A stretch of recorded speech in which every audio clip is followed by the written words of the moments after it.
Hop.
Hop.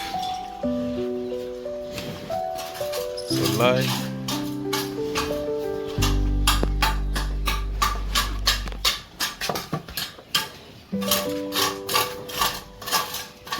Sanura.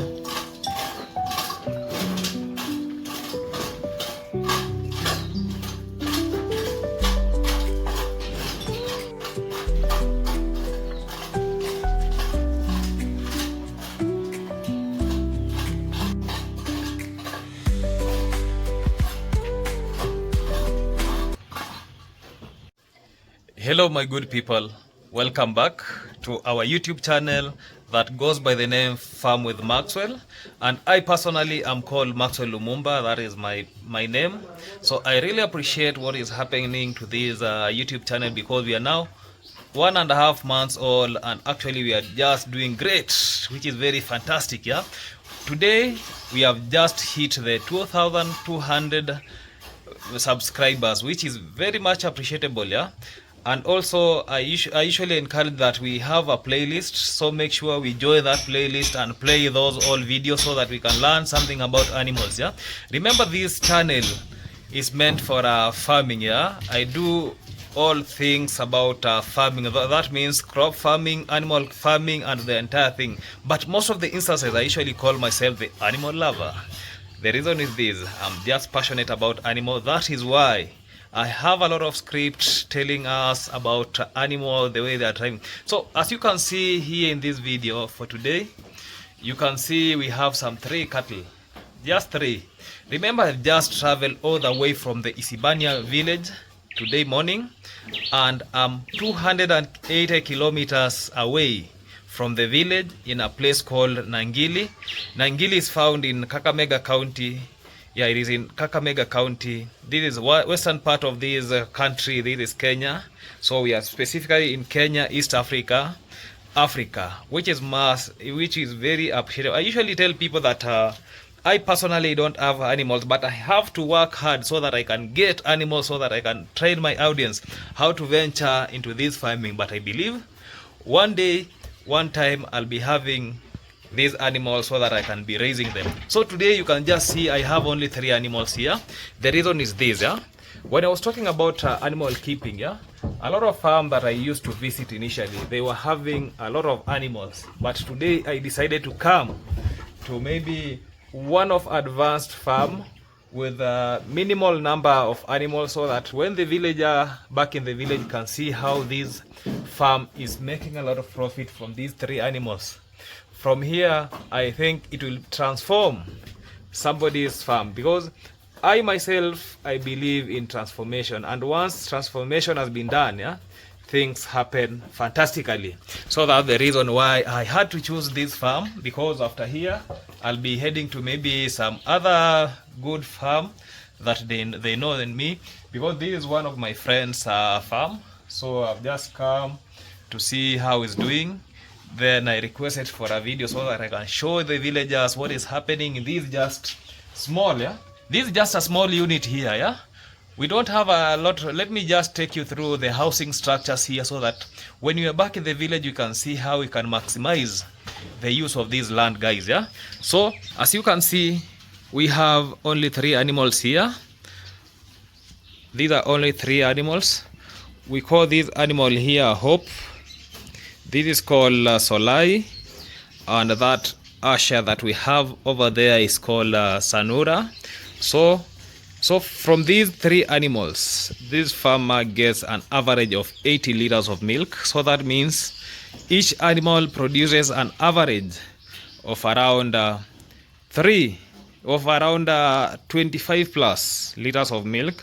And you know what they're feeding on? Only greens. Yeah, we can see here this is the feeder. This is the feeder where they're feeding on. Just a simple structure with a lot of things. Yeah. So this is what they are feeding on.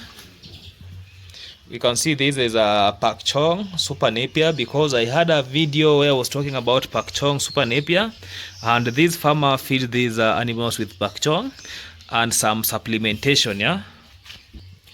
Imagine from only the greens, then these animals produce that amount of milk. So that means agriculture is the backbone of this worldwide economy. So that means this is the feeding area, this is the waterer where we have the drinkers and the entire thing.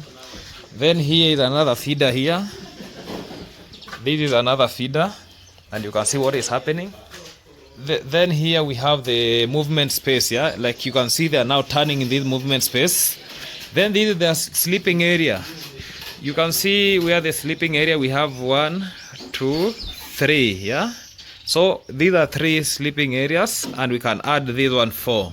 And from this sleeping area, these 2 sleeping areas, this one and this one, milking they milk this space. Yeah. Sometimes when the animal are standing this way, they start milking this animal from this side. Yeah. As you can see, we have a milking machine here that has been done what we call piping. Now here, this is the milking machine that has been done piping. You can see it is coming up to this level.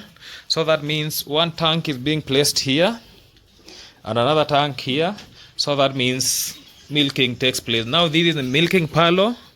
At the same time, it is the sleeping chamber. So that means this farmer is utilizing this space to the maximum. Yeah, and I encourage many of the villagers to do that. Yeah, maximize. Yeah, you can see the farmers maximize. He has three animals here, but the spaces are 4. The same spaces that are being used for sleeping are the same spaces that milking takes place.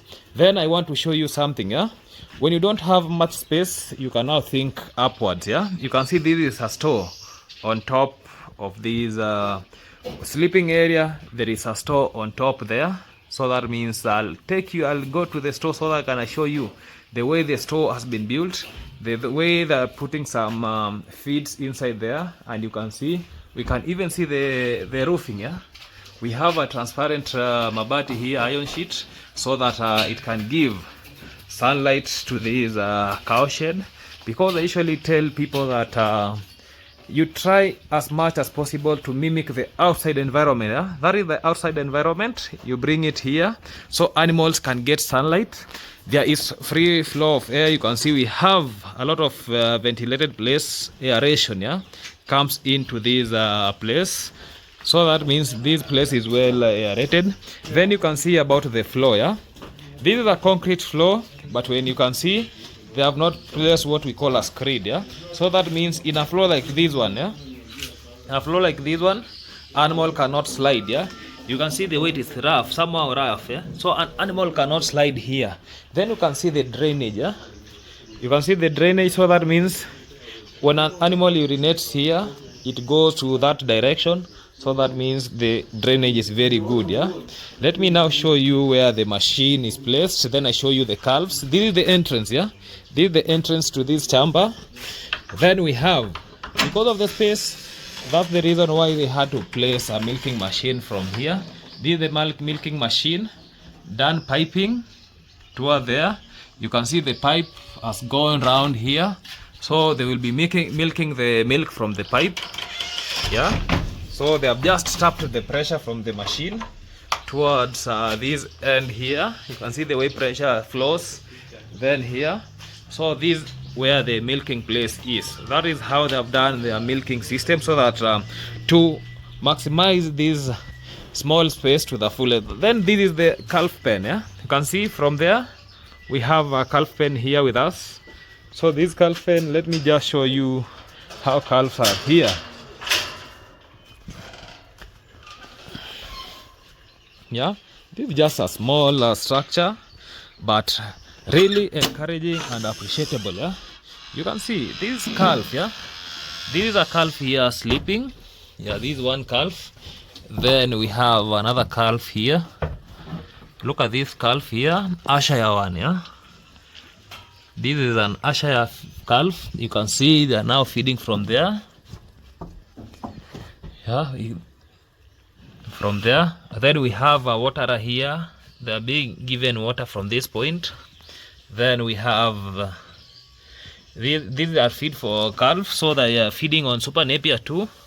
Then look at the floor. Yeah, the floor is raised, no dampness, so that means when this animal maybe urinate here, it goes down direct. That's the reason why I usually encourage people to construct something like this. Yeah, in sometimes maybe the daytime you leave this door open so that they can get what we call sunlight. Yeah, they get sunlight. You can see it is now stirred, so that means at times during the day they leave this animal to get out of here, then go graze outside. Yeah, I'll be closing here. You can see it is now drinking water. It is now drinking, it is enjoying water. Yeah guys, I'll be closing here so that I can proceed showing you on how they have made this store. So these are the stairs to the store. I have now to climb here. Yeah, these are the stairs to the store. Just see how store has been made.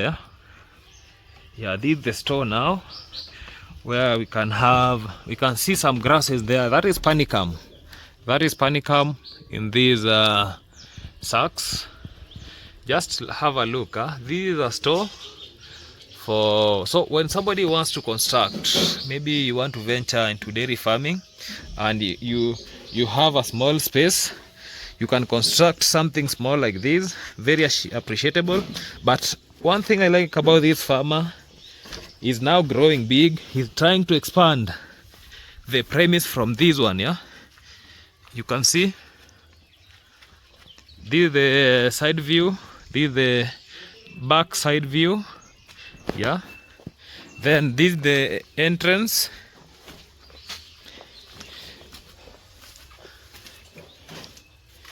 This is the store where we have the machine, so that this is a room for the machine. Then here the front view about this area where the animals are. You can see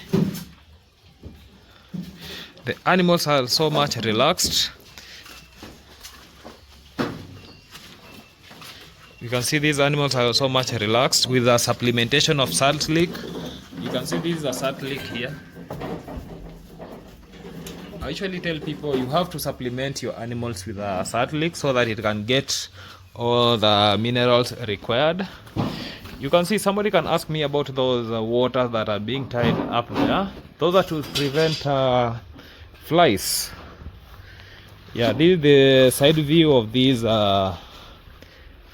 house for these cows. Very classic and standard. Yeah, now the farm, because he used to venture in a small farm like this, is now expanding. We can see the way this farm wants to be expanded to this area. Construction is ongoing.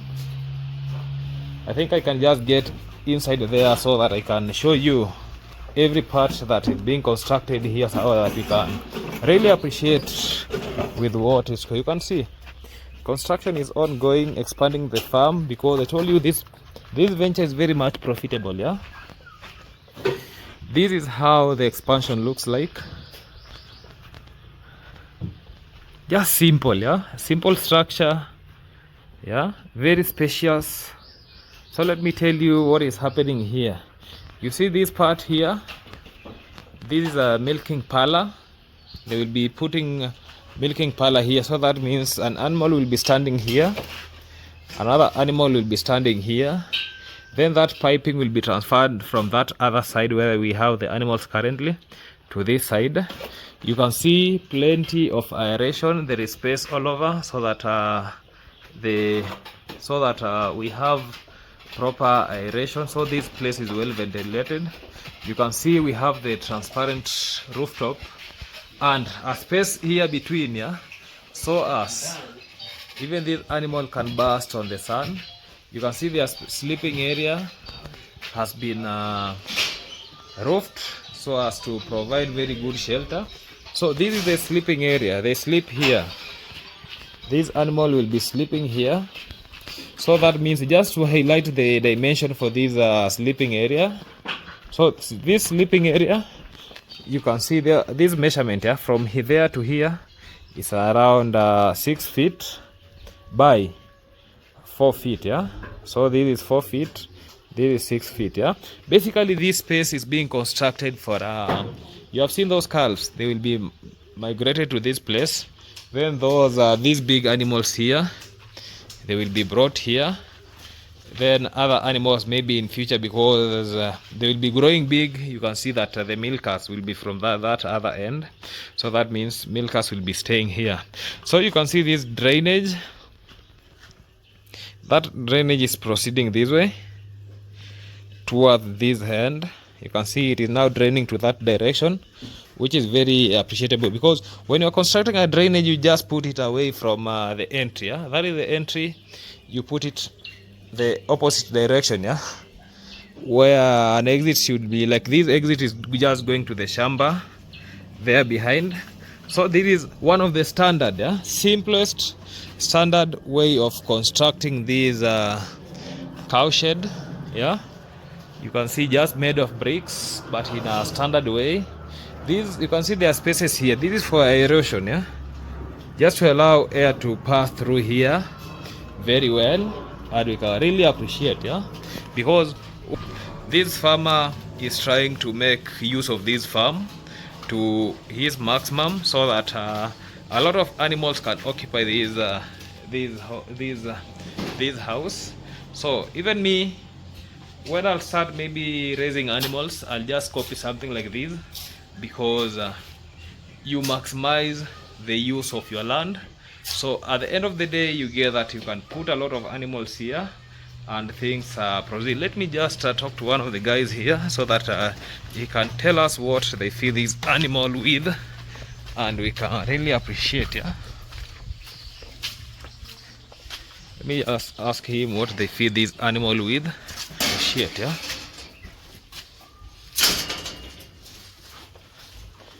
Si nikusumbue? Unaweza jintroduce tu, alafu just say your name. Timothy Shitula. Oh, Timothy Shitula. Yeah. You're the farm manager here. Yes. Yeah. What do you feed this animal with? This animal, yeah. What do you feed them with? What you have just planted from the in the shamba? Which grass? Supanepia. Okay, pakchong. I saw pakchong. Yeah. Yes, another one. Panicum. Oh, panicum. Another one. Desmodium. Another one. Lucerne. Okay. Coriander. Oh, coriander. So that means this farm is maximizing the use of this land. So that means all the protein supplement like the lucerne, coriander, desmodium, they just plant them here. And my next video, I'll just be doing a video of what, or the fodder that they eat is being planted here. Remember, they don't go all the way to buy the dairy meal, I don't know buying what. They just grow those feed here, and at the end of the day they give this animal. And that's why I told you guys, can you tell us an average, how many liters do you get from these animals? Average the whole day? 68 the whole day, yeah. Yes. So these 3 animals. Yes. So that means these animals, have you added for the calf and for the home consumption? Yes. Okay, so that means 68. Yes. 68 liters of milk, yeah? Yes. Imagine you having these 3 animals. Then you get the 68 liters of milk, yeah? With no incurring a lot of cost, yeah? because a lot of feed they just get them from here within, from around, because they are planted in the shamba. And tomorrow's video will be touching on those feed that they will be having in this shamba, so that we know which type of fodder is being planted here to get this maximum milk profit. Yeah, remember, these all animals have been inseminated. We were doing a pregnancy diagnosis today morning. These animals, that's why we have a reduction in terms of production. But initially they were having an average production of 80 liters plus, yeah, in one day. So that means, how many times do you milk? 3 times. 3 times, yeah. They are milking 3 times. So that means in one day they are getting an average production of around, as per now, 68. But initially when these animals had calves, you can see the kids, yeah. The calves are very big from that side, yeah. We have those calves. Do we have that calf there up? Yes. The bull one? Yes. Yeah, we have one bull calf that was born here. It has been isolated to the upper chamber so that we can see how things happen. Do you know some diseases that affect you here? Some of the diseases? Yes. Like which one? Mastitis. Oh, mastitis. Yes. Yeah, mastitis affect this farm a lot. Another disease? Milk fever. Milk fever. Okay, that's another disease. Another one? No. Those 2 diseases, because I remember ECF vaccination, we did that ECF vaccination in this farm, yeah? Yes. So nowadays they don't have the ECF vaccine. ECF in full is East Coast fever. These animals have been vaccinated against East Coast fever. That's why you see like this Sanura. You can see it has 2 ear tags, yeah, green one in this ear and then other ear. So the smaller ear tag means it has been vaccinated against ECF. This one is for identification. So something about milk fever that you have heard, that is actually, that is another word for milk fever is hypoglycemia. So that means lack of calcium in the body. And I usually talk a lot of things about this lack of calcium, yeah. Remember, you must be providing mineral leaks, yeah. Minus this thing that you see here, this is a mineral leak, yeah. Your animal will be down because of milk fever. Another thing, too much of maybe calcium and too much of DCP in your diet, especially the last 2 weeks for calving, yeah. When you put too much of calcium to your diet, that means the storage places for this calcium, especially the muscles and the bones, they can't be mobilized so that they can be distributed in the body. So that still, yeah, too much of calcium can put your animal down due to milk fever, and less calcium will put your animal down for milk fever. So make sure you have a standard balanced feed with a good supplementation. Another thing that he has talked about is about mastitis, yeah. We have 3 classes of mastitis. Remember, mastitis is a bacterial infection that affects cattle, and it is being caused by, let me just tell some few bacteria that cause mastitis. One of the bacteria, we call it Staphylococcus. Another bacteria, we call it Streptococcus. And the third bacteria that I can talk about is the E. coli, yeah? E. coli is the most disturbing bacteria when it comes to mastitis. So to prevent mastitis, first of the things, you have to be observing hygiene. Once you have observed hygiene, you are good to go. Another thing, when I'm talking about hygiene, so that means cleanness. It has to be cleaned, yeah. Like now, the entire things are clean. Now they have placed the mattress to these animals so that they can sleep. They were waiting to be placed with mattress so that they can sleep, yeah. You saw these animals were just standing. Now because they have placed mattress, it has slept. This one will sleep.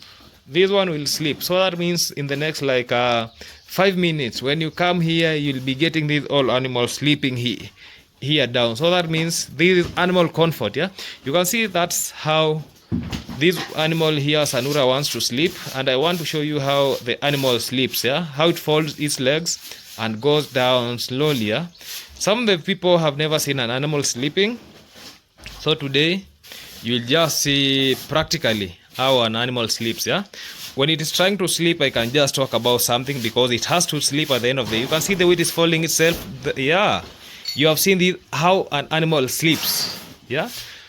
after relaxing that position, you can see now it is now breathing so heavily, yeah, because even sleeping it uses a lot of energy.